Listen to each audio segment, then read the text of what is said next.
to do that. The extent to which this means a change in any of Iran's other policies, such as on Syria, remains to be seen and remains to be determined. But of course, we also encourage them to play a more responsible role more broadly in world affairs. Mr. Paul Flynn. The European Union, the government and the United States are to be congratulated on this brave and bold step to reducing tension in the Middle East. Wouldn't it be right now for the government to approach Israel to have a reciprocal gesture from them to open their nuclear facilities to international inspection in order to denuclearize the whole of the Middle East? Well, politics is the art of the possible, I think we all know in this House, and it has turned out that this agreement is possible. The honourable gentleman is trying to lead me into something which probably would not be possible for us to attain. Concerns, as I said earlier, we should never be surprised that people are sceptical about agreement, that some people are sceptical, given the past history on this matter. We should understand those concerns, and therefore it's incumbent on us to explain the detail, to explain how we will keep up this work, and to maintain the confidence in this work of as many nations as possible. And that will include discussing this in detail and extensively with both the countries that he has just mentioned. Sir Gerald Kaufman. In congratulating the right honourable gentleman, my right honourable friend, Secretary Kerry, and all the others who have been involved in achieving this exceptionally important agreement, which it must be hoped will not only lead to Iran re-entering the international community, but will ameliorate oppressive aspects of its internal policies. Will the right honourable gentleman point out to the Prime Minister of Israel, who yesterday said that nuclear weapons was the most dangerous weapon in the world, and he should know because he's got a stockpile of several hundred nuclear warheads and the missiles with which to deliver them, and in addition refuses to sign the Nuclear Non-Proliferation Treaty, that any attempt in any way to damage or attack this agreement will be opposed and will be unacceptable.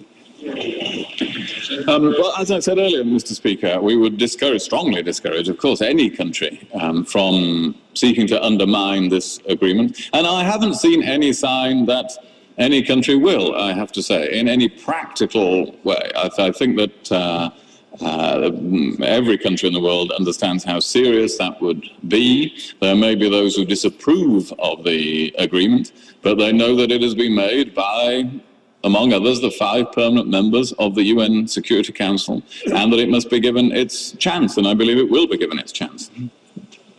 Mr. Crispin Blunt. Thank you, Mr. Speaker.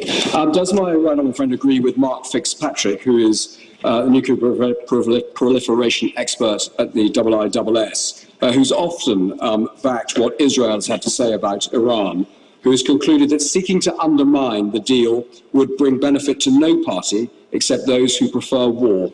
Yes, I heard some of his comments yesterday on the media, and I thought they were well informed and very balanced in coming to the conclusion that it was a good deal, and he did so on the basis of the analysis carried out in the International Institute of Strategic Studies. And I think that when anyone goes through the detail, examples of which I gave to the House, and see the range of activities of the Iranian nuclear program that are covered and how specifically they are covered, and the importance attached in this agreement to attaining a comprehensive agreement, they will be very reassured by that. Mr. David Winnick.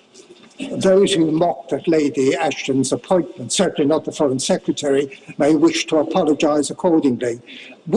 Is it not the case as a kind of unholy alliance, certainly Israel, but also Saudi Arabia, possibly elements within the Iranian regime that would want to undermine and destroy this agreement? And shouldn't we be very much on our guard against that?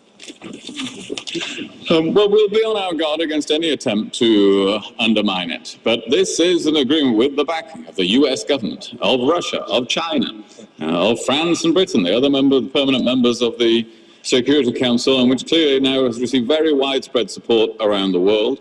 So, as I say, we would discourage anyone from undermining it, but I believe the world will give this agreement a chance, the chance to succeed.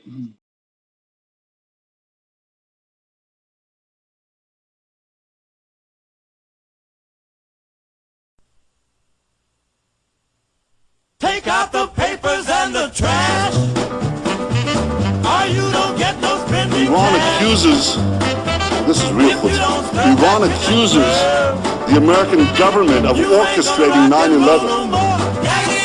Don't talk back. Just finish cleaning up your room. Let's see that dust now with that broom.